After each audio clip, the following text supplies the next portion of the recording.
Apuesto a que no sabías que la Inquisición de género no era solo una palabra de moda moderna, sino una parte real y aterradora de nuestro pasado.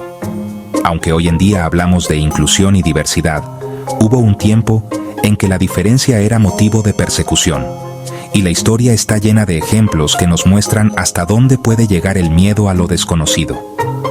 La Inquisición, ese tribunal temido y casi mítico, no solo se dedicó a buscar herejes religiosos, sino que también se convirtió en una máquina de control social, regulando la vida privada de las personas y castigando cualquier desviación de la norma establecida.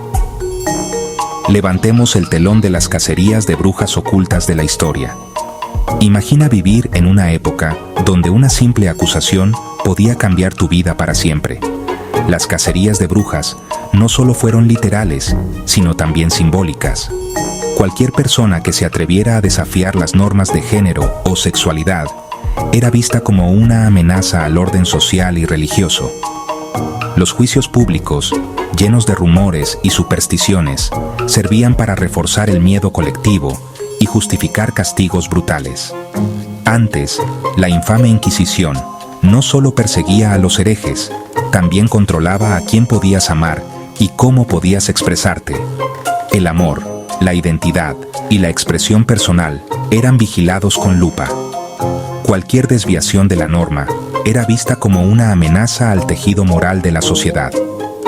Los inquisidores, armados con poder absoluto, decidían el destino de quienes se atrevían a vivir fuera de los límites impuestos por la religión y la ley. Las personas que no encajaban en el estricto molde de hombre o mujer, sí, lo que ahora llamaríamos LGBTQ+, eran acusadas, torturadas y a veces incluso ejecutadas solo por atreverse a ser diferentes. No importaba si tu diferencia era visible o solo un rumor. Bastaba con que alguien te señalara para que tu vida se convirtiera en una pesadilla. La sociedad de la época veía la diversidad como una amenaza, y la Inquisición se encargaba de erradicar cualquier rastro de lo que consideraban desviación. Desde la Europa medieval hasta la América Latina colonial, ser tú mismo podía literalmente poner tu vida en riesgo. La Inquisición no conocía fronteras. Sus tentáculos llegaron a todos los rincones donde la Iglesia tenía poder.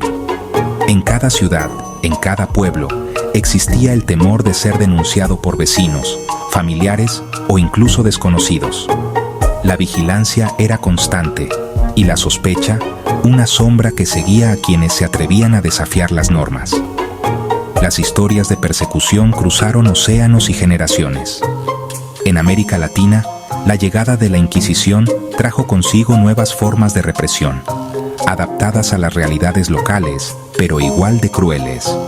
Los archivos coloniales están llenos de testimonios de personas acusadas por su orientación sexual, su forma de vestir o simplemente por no encajar en los roles tradicionales. La diversidad era vista como un peligro y la represión se justificaba en nombre de la fe y el orden. Por ejemplo, los casos de sodomía o actos contra natura no eran raros. A veces, solo vestirse diferente era suficiente para meterse en problemas. ¿Los castigos? La lista era larga y aterradora, desde multas y humillaciones públicas hasta la prisión y la muerte. Los juicios eran espectáculos públicos, diseñados para infundir miedo y dejar claro que la diferencia no sería tolerada. Multas, prisión y, tristemente, incluso la muerte. Las sentencias eran dictadas con frialdad y la justicia rara vez era justa. Muchas veces, las pruebas eran solo rumores o confesiones obtenidas bajo tortura. La vida de una persona podía depender del capricho de un inquisidor o del testimonio de un vecino resentido. La tortura se usaba para forzar confesiones, y las cicatrices no eran solo físicas, dejaban un legado de miedo que duró siglos. El dolor y el sufrimiento se convirtieron en herramientas de control, y el silencio era la única defensa posible para quienes vivían con miedo. Las historias de quienes sobrevivieron o de quienes no tuvieron esa suerte nos recuerdan la importancia de la memoria y la empatía. Avancemos hasta hoy, y todavía nos estamos recuperando de esa historia. Aunque hemos avanzado mucho, las heridas del pasado siguen presentes en la memoria colectiva. Las luchas actuales por los derechos LGBTQ+ y la inclusión no son solo batallas del presente, sino también una forma de sanar el dolor heredado de siglos de persecución. Cada marcha, cada protesta, cada historia compartida es un acto de resistencia contra el olvido. Recordar el pasado es fundamental para no repetirlo y para construir un futuro donde nadie tenga que esconder quién es por miedo a ser castigado. Por eso, compartir estas historias importa, para recordar lo lejos que hemos llegado y por qué seguimos luchando por la inclusión. La historia no es solo un conjunto de fechas y nombres, sino un espejo en el que podemos vernos reflejados.